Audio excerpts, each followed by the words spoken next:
挣扎了，你生来就是魔丸，这是命中注定。去你个鸟命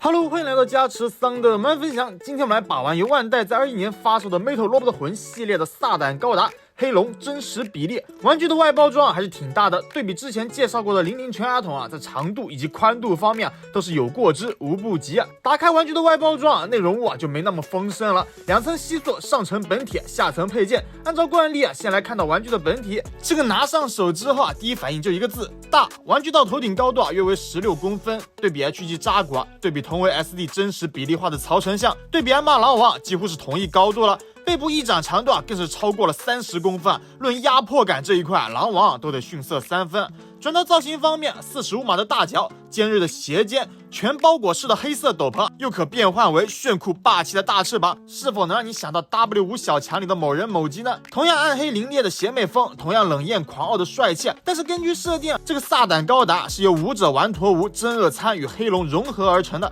而这个丸陀无真恶参的原型机则是我们熟知的高达马克3，并且 SD 高达骑士物语的企划更是比新机动战士高达 W 早了5年，所以他俩除了长得像以外，也算是八竿子打不着边的关系了。玩具整体的开模精度非常高，像是前后斗篷上的浮雕，身上一些异世界奇幻魔改风的造型件，做工都是相当精细。富有神秘色彩的黑色造型，在金边与红宝石的点缀下，这造型是真他娘的帅但是在华丽的外观下呢，这个把玩手感真是一言难尽塑料包铁的球冠，随便把玩2下就重力感应了。头部这俩也不知道是为了方便替换，还是因为中奖，常态下的头雕基本就是一碰就掉。不过整体活动性倒是没有什么太大问题。在大臂根部设有一段不小的外拉关节，由于肩胛的干式手臂平台达不到90度，腰身前倾还算正常，但是可能由于考虑到背部大翅膀会影响到躯干的把持力度后仰关节算是锁死了，这点倒是能够理解。详情可参考上个月发售的 HG 新生传说高达，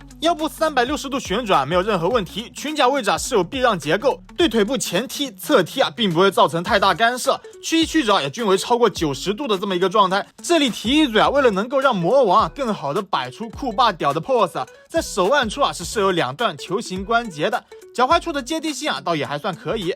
背部翅膀是由多段转轴关节进行连接的，除去正常折叠收拢以外呢，上下摆动也是没有任何问题的。但也正因为大体积加上多结构的原因对腰部 pose 的把持力度还是造成不小的压力的。斗篷状态下还配备了固定造型用的辅助配件，其余配件部分T1手下就是标配的一对握持手以及一对开掌手。重点来看到恶魔黑龙形态的转换，头部2肩尾部都为球形关节，所以拔插起来还是很轻松的。换装好后真是把龙形战透自带酷霸屌的属性体现的淋漓尽致。醒目的黑色魔龙造型，腿部爪牙的细节，深邃的红色大翅膀以及胸口的6芒星阵，我就说咋这么眼熟呢？想不到还有戴斯特洛伊亚的事儿。而且尾巴部分也同样是每一段都有球形关节连接的，整个活动性还是相当不错的。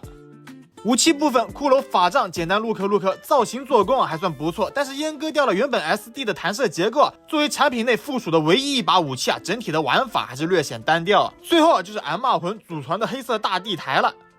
OK， 那么以上就是本套 M2 魂撒旦高达的全部内容了。一开始买它纯粹就是冲这个灭世魔丸的炫酷造型但实际把玩过后呢，感觉顶多算颗魔丸。简单查了下21年的中日货币汇率16500日元的 M2 魂放现在不算贵，但放当年也是接近4位数的存在了。结果就这素质，也难怪隔了那么久这个系列都没有更新。估计人万代也知道自己的东西做得烂，再加上现在各种带铁骨的国模层出不穷，真正想把玩这类带有高达元素的魔改机器人也没必要纠结于既不还原把玩体验又糟糕的 SD 真实比例 M2 了。好的，那么本期视频差不多就到此结束了，感谢各位的观看与支持，我们下期不见不散，拜拜。